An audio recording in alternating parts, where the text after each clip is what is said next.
Chapter 6.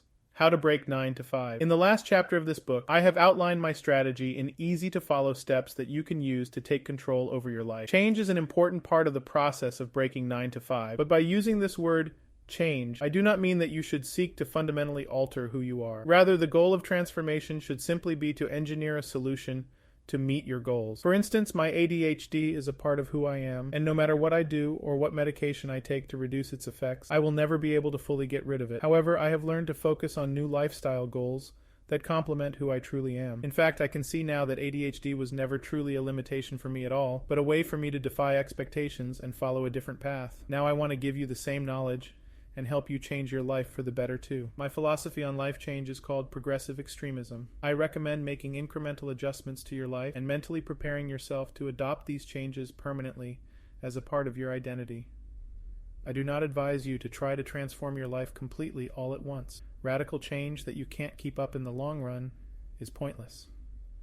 Taking change slowly, step by step, and fully committing to each new lifestyle adjustment, little by little, is a much healthier and stable way to revolutionize your life. However, before you can even begin to change your life, the first step in any transformation is to break bad habits. Only then will you be able to create and follow new, healthier practices for your body and your mind and start working on your own 5-year plan. Step 1. How to break out of the bad habits. Sometimes we stand in the way of our own success. When that happens, it is impossible to progress or improve, and goals that should be easily reachable can seem unattainable. Falling back on bad habits is easy to do, and for that reason you should work on eliminating them entirely before you can move forward and make other changes.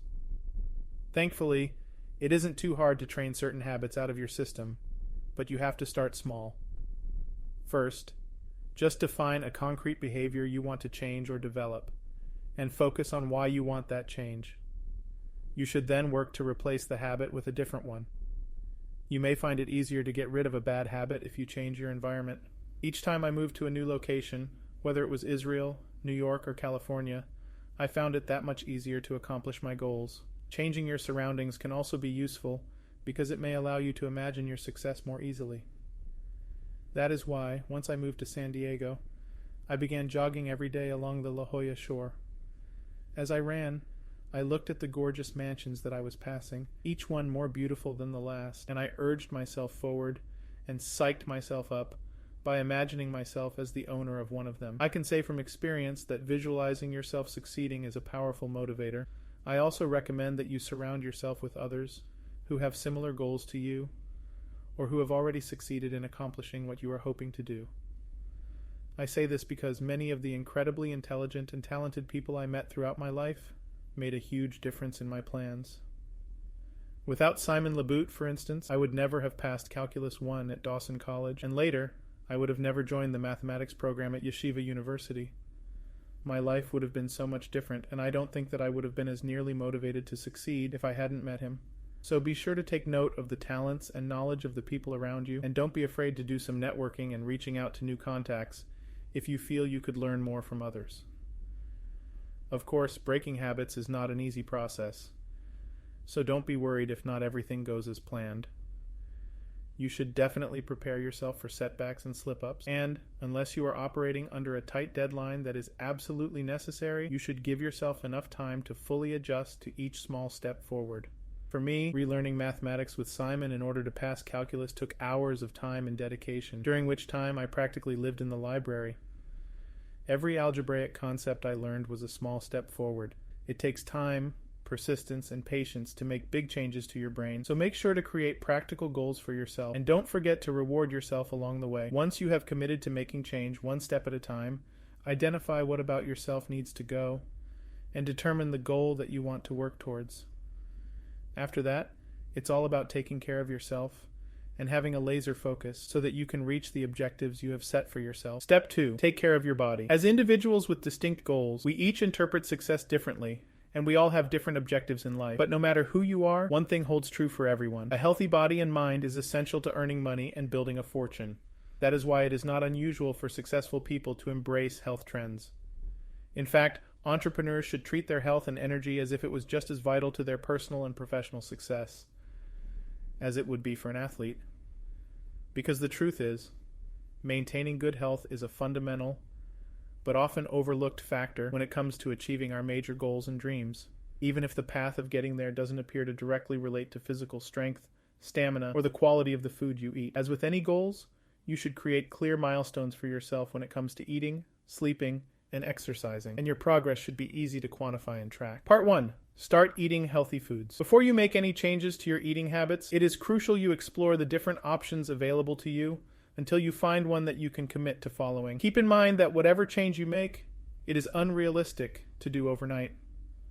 It's also okay to change course if the eating plan you have chosen is not working. However, you should maintain guidelines for a healthier, more nutritious diet you can stick to at all times.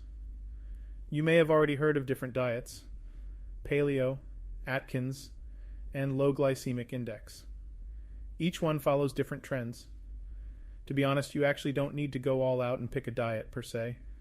Instead, identifying bad eating habits and developing a sustainable plan to mitigate them is much more efficient. I recommend that you cut out eating late at night, fast food, large amounts of sugar. Since your mind and body is so accustomed to certain bad behaviors, it is easier to cut an adverse habit when you replace it with a better new one. For example, eating late at night can completely disrupt your schedule and have an adverse affect on your mental capacity. You could set a time of the day past, which you will not consume any more food. To do this more effectively, time your meals and design them in advance. When you go grocery shopping, it is imperative that you go in with a plan and stick to it. Don't peruse the aisle or make choices about the foods you would like to eat on the spot. Instead, before you even head out the door of your home, you should already have the coming week's meals, all 3 meals per day, plus snacks, chosen with a list of all the components you'll need to buy in order to make these meals. There are multiple benefits to shopping and thinking about food in this way. Not only will you be healthier, but you'll also be able to budget your spendings much more effectively. You should also make a plan of action in case you break your commitment to eating healthily. Ask for help if you need it. Don't be afraid to rely on your community to keep you motivated. Reach out to friends and family and look for fitness buddies or others who can hold you accountable for staying on track with your eating plan. There are also many apps that you can download to track and plan food. One popular one is MyFitnessPal. You should also give yourself a time frame to reassess your meal choices and decisions about food. That way you can avoid making impulsive decisions that you may later regret. Objective. To summarize, your objective should be to outline an eating schedule that can be easily followable. Maintaining good health should be the main goal, and realistically, you should be able to get there by adhering to clear and manageable principles. Part 2. Start tracking your sleep. It is not uncommon for entrepreneurs to forego sleep for their companies. Those late nights working to meet deadlines and early mornings to attend meetings can start to take a toll on your health in the long run. However, not getting enough rest is more likely to damage your business than improve it. Getting enough hours of sleep every night has a direct impact on your success. Sleep is crucial for staying focused, solving problems, and identifying crucial areas of improvement. You can easily work on improving your sleeping habits by downloading an app. I recommend getting an Apple Watch that will send you reminders when it is time to go to sleep and collect data on the quality of your sleep. Objective. Work on going to sleep at the same time every night, and consider downloading a sleep tracking app to help you accomplish this goal. Part 3. Create a fitness regimen. Fitness may be the hardest, but most important, step in this section. Exercising regularly requires a high level of discipline, which is similar to the drive that entrepreneurs need to have in order to be successful. Working out consistently allows you to develop the grit and perseverance to commit to goals and endure the difficult moments that often define working life. For that reason, if you want to be successful, working out should become a main part of your daily routine, and I recommend that you follow your workout schedule religiously. My personal workout plan commits me to running 4.5 miles every 48 hours. The rules I have set dictate that I can't stop running once I have started, or else I have to restart. If it's raining or I'm too cold, I can run up and down 100 floors at home instead. If I miss a day, I make myself run twice as much for the next 2 days. The reason why I have created these rules and consequences is so that I have a system that remains consistent, even if my plans don't always pan out. Life always gets in the way of even the best laid plans, and even the most motivated exercise enthusiasts need a backup plan and rules you can follow if you miss a day. Otherwise, you may become comfortable with breaking the rules and your will to stay committed will taper off. If you are the type of person who needs a gym, it's best not to overthink it. Just sign up. Ascribing to the feeling that you need to make good use of the money you spent on a membership can be a good way to stay motivated. You should also work on collecting data. Start taking note of your average heart rate, BMI, and weight so you can track your progress. Your fitness objectives and exercises will also change depending on whether you want to build up and gain muscle or get smaller and burn calories, or whether you just want to get healthy and start with the basic objective. When it comes to exercising, it is important to create a comprehensive workout plan that allows you to set a routine, make a timetable, track your progress, and create a plan of action in case you have to miss a day. Step 3. Train your mind. Just as it is important to condition your body, exercising your mind is also essential to becoming a successful entrepreneur. You may not realize how much the mind is involved in achievement. Earlier, I talked about visualizing success. This is just one of the practices that you can do in your head to help you get to where you want to be. Business is very much a mental game. Even money itself is really just a concept. For example, the idea of money requires us to buy into the idea that two pieces of paper made out of the same exact material are priced differently according to the numbers printed on them. So, it should come as no surprise that earning money is a similar test of mental strength. If you have started following an exercise regimen, then you are already part of the way towards developing self-discipline, which is a vital skill to learn if you want to become an entrepreneur. Ultimately, self-discipline is a state of mind. So if you want to train yourself to be more disciplined, you will have to shift your mindset completely and see the world in a new light. Part 1. Building discipline. There's a key difference between what motivates an employee to do work versus what motivates an entrepreneur. An employee is forced to get out of bed early every morning out of the fear that their bosses will fire them if they show up late. In other words, fear of losing their source of livelihood, their income, is the primary motivator. For an entrepreneur, getting out of bed every morning, even if sometimes they no longer need to, is brought on by this unwavering desire to accomplish what they set out to do. You don't build discipline out of thin air. First, you must have an end goal strong enough for you to relentlessly pursue a course of action to reach it, every single day. This is the part where you must think hard about what you want and why you want it. If it's to make a lot of money, think carefully about what that money will accomplish for you. How will it lead to long-term satisfaction? How does it correlate with your core values? Often, why is more important than the what. Once you have a crystal clear vision of what you want to accomplish, the next step is to design a plan. This is your 5-year plan to how to get it. Just like how you designed a workout schedule in part 2, but instead of fitness, this will be a plan of operation for your business or life goal.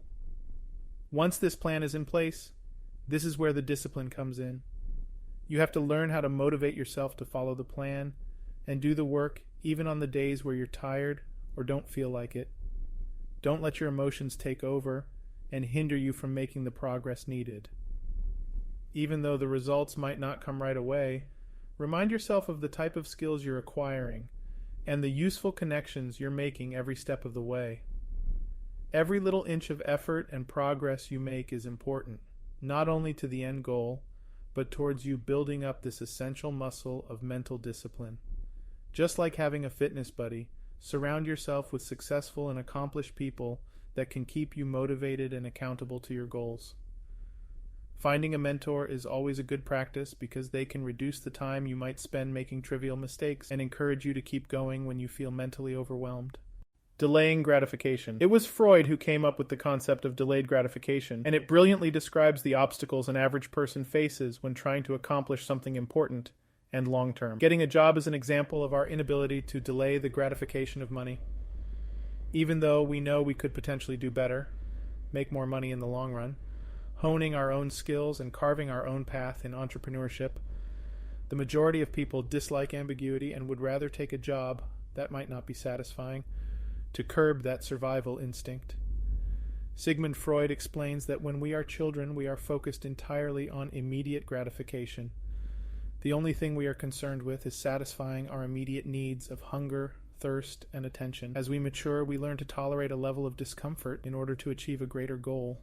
The survival cost issue. This is where the survival cost problem comes in. How can we efficiently allocate our material and mental resources so that we can begin to focus on what's important to us and what will help sustain us in the long run? Think of necessary costs like food and rent. Then think of the things we spend on that aren't crucial to our survival. How can you lower these costs so you aren't stuck doing the menial tasks and labor that are required for you to sustain yourself? Once you figure this out, you will have freed up the time and mental capacity to focus on honing your craft and building your future on your own terms. Part 2. Building the foundation. With the freed up time you have, focus on leveraging a skill or strength to build something of value for other people. Irreversibly in business, when you add value to others, you are ultimately building value against your own company/name/brand. If you already have a technical skill, that's a great place to start. If you don't have one from the get-go, pick a skill and spend 6 months mastering it. Once you have this, you can start devising ways to make money from this skill set.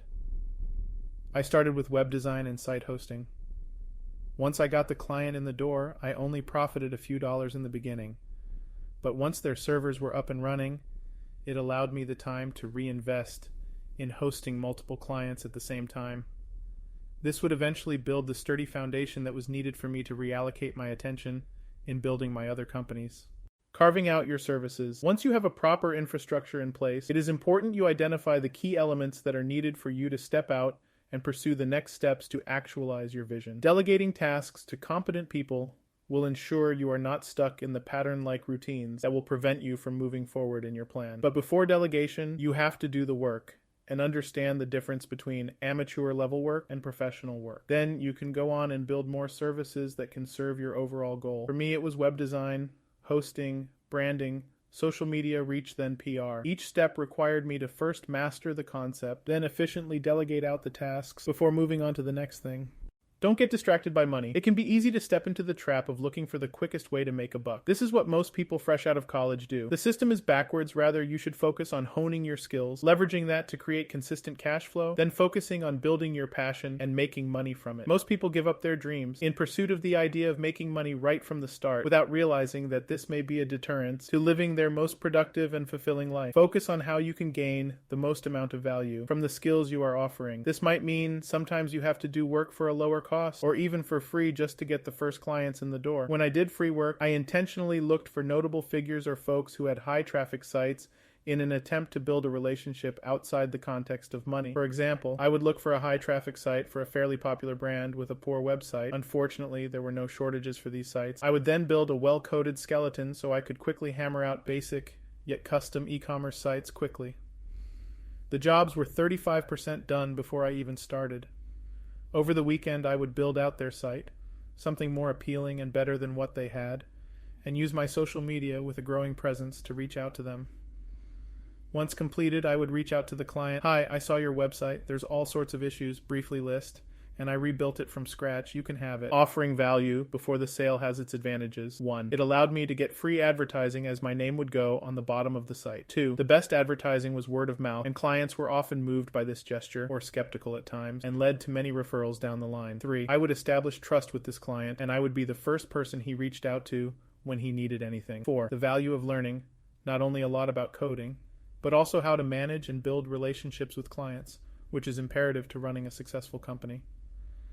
Looking back, giving up that few hundred or thousands of dollars was a small price to pay for the return I got from some of these clients. It certainly didn't always work out, but the point here is it didn't always have to work. Doing this enough times will add fuel in the engine of the company and get things off the ground. Don't get complacent. When you start getting positive results, reward yourself for hitting milestones. Never let yourself become complacent. Complacency is deadly in the tech industry and is what will let competitors outrun you. When you hit those milestones, you can successfully delegate one aspect of one business, shift your attention to how you can further optimize these services for your clients, or branch into a new industry. Having separate companies in different industries, web hosting, content development, marketing, lead generation, and PR, I know that these services can exist and run fine on their own, or can be leveraged together to provide maximum value for the clients that want it all.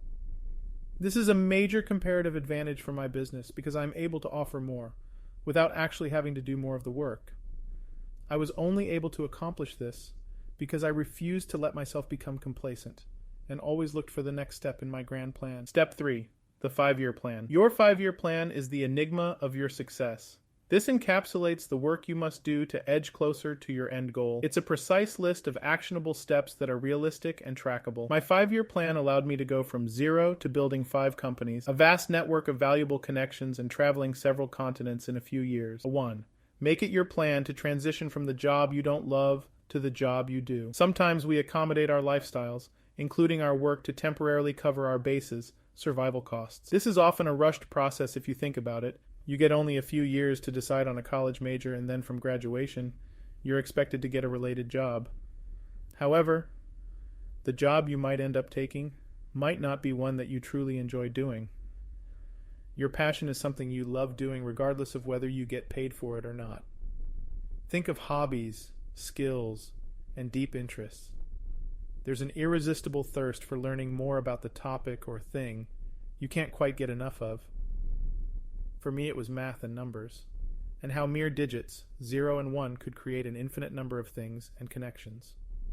Discover what you love and find effective ways to leverage that to offer value. If you're an artist, it might not be as proactive to sell your paintings on the street for life, although this is what many people do. Instead, another way you could exercise the same artistic talent and skills could be through digital design. There are plenty of ways to maximize your talent through various technologies and platforms to make your services available to the world. This is what I mean by scaling.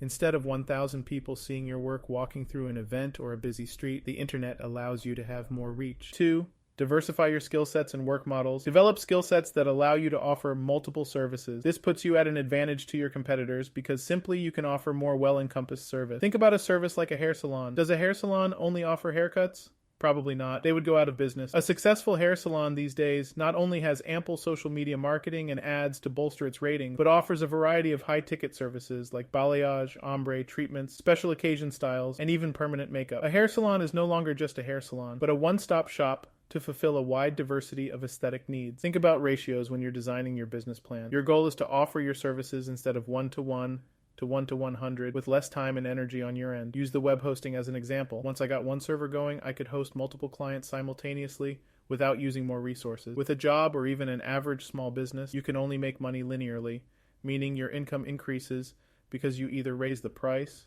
or your salary increases a little bit, but you still have to be present in order for that service to be fulfilled. We want to move towards exponential models, where our presence is minimally required for optimal functioning of our business. Our client base grows and is sustainably serviced, so our attention can be directed to scaling the company instead of the day-to-day maintenance tasks. 3. Avoid models that are location dependent. When we are strapped to one place for our jobs, it restricts us from not only experiences, but limits our ability to work when we're away. Effectively executing a company and building towards your 5-year plan requires an adequate and consistent amount of effort. With flexible hours, you're more capable of controlling your own schedule and building work around life and fun experiences like traveling and seeing the world if that's something you desire. 4. Focus on scaling up. The plan should be formed with scaling in mind. This looks like building systems that can run sustainably on their own. Once you're aware of your technical competencies and where and how they can be leveraged to offer value, the next step is hiring competent people to do the jobs. Better yet, people who have adept management capabilities to help you run those systems efficiently. Your role should be reduced to only the important things that require you to sign off on. Once your time is relieved from the day-to-day tasks, it can be reallocated to building more teams, exploring expansion opportunities, effectively elevating the company to the next level. The point here is, once you get to this point, you are now in the steering seat of your life. You can decide what your job is, and it doesn't have to be tied down to one occupation, one location, or even one industry. You become, in some ways, limitless. I will discuss more specific techniques on building and scaling a company in my next book, Breaking 9 to 5. If you wish to learn more about building systems and achieving freedom in your life, I highly encourage you to check it out. Conclusion. If you made it this far, I'd like to applaud you for your interest in my journey. My story felt shorter than it was, and to be honest, all the long hours and hard work I put into overcoming my perceived limitations and actually using them to my advantage had blessed me with a well-rounded and diverse worldview of what it's like to overcome what felt like the impossible. I wrote this book hoping that people can see that their weakness or limitations do not have to stop them from achieving great things, nevertheless, their dreams. I graduated with 2 advanced computer and math degrees with a learning disorder. I built and am in the process of scaling 5 companies while exploring different parts of the world to my heart's content. This is a piece of my dream that I am truly humbled I get to share it with you.